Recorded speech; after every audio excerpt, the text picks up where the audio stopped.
सर्वोच्च न्यायालय गुरुवारी कलम 377च्या घटनात्मक वैधतेवर आपला निर्णय सुनावणार आहे. समलैंगिकतेला गुन्हा ठरवणारा कलम 377 वैध आहे की नाही यावर सर्वोच्च न्यायालय निर्णय देईल. सरन्यायाधीश दीपक मिश्रा यांच्या अध्यक्षतेखालील 5 सदस्यीय बेंचनं 17 जुलैला सर्वोच्च न्यायालयानं आपला निर्णय राखून ठेवला होता. याआधी न्यायालयानं कठोर शब्दात टिप्पणी करताना हे कलम संपुष्टात आणण्याची गरजही व्यक्त केली होती. समलैंगिकतेबरोबर सामाजिक कलंक जोडला गेला आहे. हे समाजामध्ये समलैंगिकांच्या प्रती भेदभावाचं मोठं कारण आहे. अशा शब्दात सर्वोच्च न्यायालयानं समलिंगी संबंधांवर ताशेरे ओढले होते. भारतीय दंड संहिता कलम 377 नेमकं आहे तरी काय, त्यावर ग्राफिक्सच्या माध्यमातून आपण एक नजर टाकूया. लॉर्ड मॅकॉडले यांनी भारतीय दंड संहिता 1860 मध्ये तयार केली. आयपीसीतील कलम 377 नुसार अनैसर्गिक संभोग हा गुन्हा ठरतो. या कलमांतर्गत दोषी ठरल्यास 10 वर्षांपर्यंत तुरुंगवास आणि दंड अशी तरतूद आहे. त्यामुळे आयपीसीच्या कलम 377 नुसार अनैसर्गिक संबंध अवैध ठरवण्यात आले. आता हे अनैसर्गिक संबंध म्हणजे नेमकं काय, त्यावर आपण एक नजर टाकूया. अनैसर्गिक संभोग म्हणजे ज्या संभोगातून प्रजनन होणार नाही असा संभोग. त्यामुळे हे कलम लेस्बियन, गे, बायसेक्शुअल आणि ट्रान्सजेंडर यांना लागू झालं. इतकंच नव्हे तर या कलमानुसार एखाद्या प्रौढ विवाहित स्त्री आणि पुरुष जोडप्यानं संमतीनं प्रजनन होणार नाही असे संबंध ठेवले तर तो देखील गुन्हा ठरतो. आयपीसीचं 377 कलम पहिल्यांदा वादग्रस्त ठरलं ते 10 वर्षांपूर्वी. 2 जुलै 2009 मध्ये दिल्ली हायकोर्टानं ऐतिहासिक निकाल देत समाजसेवी संघटनांची याचिका मान्य करत समलिंगी प्रौढांमध्ये संमतीनं असलेले संबंध कायदेशीर ठरवले होते. नाज फाउंडेशन या संस्थेनं 2001 मध्ये याचिका दाखल केली होती, ज्यावर 2 प्रौढ व्यक्तींमधील खाजगी लैंगिक संबंध जर संमतीनं असतील तर तो गुन्हा नाही असं हायकोर्टानं स्पष्ट केलं होतं. दिल्ली हायकोर्टाच्या या निर्णयाविरोधात कट्टरपंथी संघटनांनी विरोध दर्शवला. अनेक धार्मिक संघटनांनी 377 कलमामध्ये बदल होऊ नये यासाठी विरोध दर्शवला होता. Satish Kaushal, Raza academy, all India Muslim personal law board, Utkal Christian council आणि हिंदुत्ववादी संघटनांनी कलम 377 मधील बदलांना विरोध दर्शवला होता. त्यानंतर 2013 मध्ये सुप्रीम कोर्टानं समलिंगी संबंधांना वैध ठरवणारा दिल्ली हायकोर्टाचा निर्णय रद्दबातल ठरवला होता. गेल्या 10 वर्षांपासून वेळोवेळी उफाळून येणाऱ्या आयपीसी कलम 377च्या वादावर अखेर गुरुवारी निर्णय येतोय. समाजसेवी संस्थांचा कलम 377ला विरोध आणि कट्टरतावादी धार्मिक संघटनांचं समर्थन यामध्ये आता सुप्रीम कोर्ट काय निर्णय घेतं याकडे सर्वांचं लक्ष लागलेलं आहे. Bureau report, TV9 Marathi. याच विषयी आपण चर्चा करणार आहोत, कारण इंग्रजांनी बनवलेला 158 वर्ष जुना हा कायदा आज खरंच रद्दबातल ठरवला जाईल का, हा खरा प्रश्न आहे. मी थेट जातो.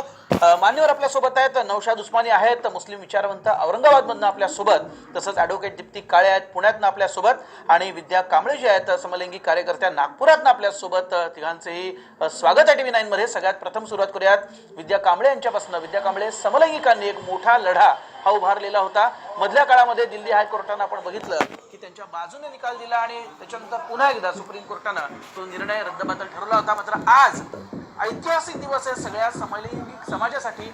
काय नेमका निर्णय सुप्रीम कोर्ट देणार, काय वाटतं तुम्हाला? विश्वास आहे की तुमच्या बाजूने होईल?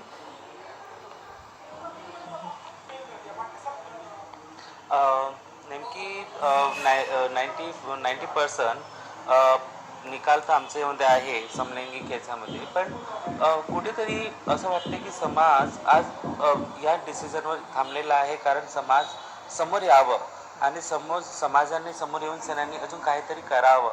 आणि जे काही आहे भविष्य आज समलैंगिक समाजाचा ज्यात भविष्य आहे ते सगळं सुप्रीम कोर्टाच्या हातात आहे.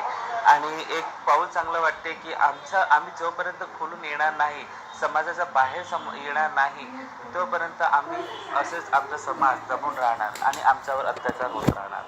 बरं, पण विश्वास आहे की आज सुप्रीम कोर्ट तुमच्या बाजूने देईल निकाल? असं तुम्हाला आणि सगळ्या कार्यकर्त्यांना विश्वास आहे की तुमच्या बाजूनच निकाल येईल आज म्हणून? हो सर, आज कारण समाज आमच्यावर आमचे जे मोठे जे वरिष्ठ समाज कार्यकर्ता आहे ते लढा लढून राहिले इतक्या वर्षापासनं supreme court, high court, supreme court आणि जे डिसिजन आल्यानंतर, आणि आज आमचे कार्यकर्ते किंवा गे हो, ट्रान्सजेंडर, लेस्बियन जे लढा लढून राहिलेले आहेत त्यांच्या आमच्या मेहनतीवर आम्हाला पूर्ण विश्वास आहे की आमच्या समाजामध्ये येणारच. प्रचंड मेहनत घेतलेली आहे कार्यकर्त्यांनी आणि तुमच्या नेत्यांनी, त्याच्यामुळे त्याला यश येतंय असं तुमचं म्हणणं आहे. मी थेट जातोय नौशाद उस्मानी यांच्याकडे, कारण मधल्या काळात आपण बघितलेलं होतं की सतीश कौशल असेल, रजा अकॅडमी असेल, all India Muslim personal law board असेल, तसंच उत्कल ख्रिश्चन काउन्सिल असेल, हिंदुत्ववादी संघटना असतील, या सगळ्यांनी पुन्हा एकदा कोर्टात जाऊन दरवाजा ठोठावला होता की कलम 377 रद्दबातल करू नका म्हणून. नौशाद उस्मानी, तुमचं काय नेमके याविषयीचे विचार ते जाणून घ्यायचे सगळ्यात अगोदर. मागच्या वेळेपासून काय मी शब्द ऐकतोय कट्टरवादी. खरं म्हणजे हा कट्टरवादी विरुद्ध पुरोगामी अशा प्रकारचा हा प्रकार नाही आहे. तर ही काही आधुनिक प्रथा नाही आहे, ही 4000 वर्षापूर्वीची प्रथा आहे. जर तुम्ही बघितलं, ऍक्च्युली काय की प्रथा फक्त हे धार्मिक लोकच करत असतात आणि पाळत असतात असा एक काही पुरोगामांचा गैरसमज आहे. पुरोगामांचे काही प्रथा आहेत 4000 वर्षापूर्वीचा याच्यात उल्लेख आढळतो, वासायनामध्ये आढळतो, बायबलमध्ये देखील आढळतो आणि पवित्र पुराणात देखील आढळतो. आणि त्या काळात याचा विरोध झाला होता. नौशाद उस्मानी, तुमचे विचार सांगा ना. आत्ताचे तुमचे विचार सांगा. सामान्य माणसांनी याचा विरोध केला होता. तुम्हाला काय वाटतं तेवढे फक्त सांगा ना. 377 राहायला हवं की जायला हवं? आलेले आहेत.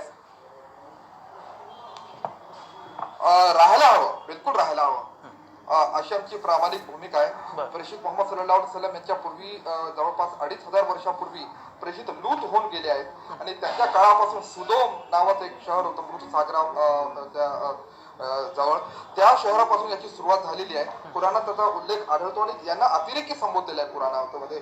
अध्याय क्रमांक 7 आणि श्लोक क्रमांक 80 जर तुम्ही वाचलं की, आणि प्रेषित लूत यांनी जेव्हा आपल्या समुदायाला विचारलं, तुमच्यापूर्वी जगात कुणीही केलं नसेल असं अभद्र चाळ तुम्ही का करता? तुम्ही स्त्रियांना सोडून पुरुषाकडे आपल्या वासना पूर्ण करता. तुम्ही तर सर्वच मर्यादा भंग करून टाकल्या आहेत, जे अतिरेकी आहेत. त्यांच्या लोकांना या पलीकडे दुसरं काही उत्तर सुचलं नसता. ते म्हणाले, त्यांना या वस्तीतून हाकलून लावा, हे लोक तर पावित्र्य जपत आहेत. आम्ही म्हणजे अल्लाहने त्यांची पत्नी वगळता, म्हणजे प्रेषित लूत यांची पत्नी वगळता त्यांना व इतर कुटुंबियांना वाचवलं. ती मागे राहणारी होती. आम्ही म्हणजे अल्लाहने त्यांच्यावर दगडांचा वर्षाव केला. पहा, त्या अपराधी लोकांचे कशात निर्णय म्हणाला ते तुम्ही? अपराध धर्माने घडलेलं आहे आणि घटनेनं बाबासाहेब आंबेडकरांनी लिहिलेल्या घटनेनं देखील जे IPC मान्य केले, त्या IPC मध्ये देखील जे आहेत याला अपराध म्हटलेला आहे. आणि फक्त समलैंगिक पुराणात लिहिलेलं असं म्हणाला तुम्ही? अनैसर्गिक पुराणात लिहिलेलं असं म्हणाला? पत्नीशी तर अनैसर्गिक संबंध जर ठेवलं, हो पुराणात याचा विरोध करण्यात आला. बरं चला, मी छोटासा ब्रेक घेतोय. मला माहितीये की विद्या कांबळे यांना उत्तर द्यायचंय, तसंच ऍडव्होकेट दीप्ती काळे देखील आपल्या बरोबर जोडल्या गेलेल्या आहेत. एक छोटासा ब्रेक घेतोय, त्याच्यानंतर नौशाद उस्मानी यांना दोघ जण उत्तर देतील.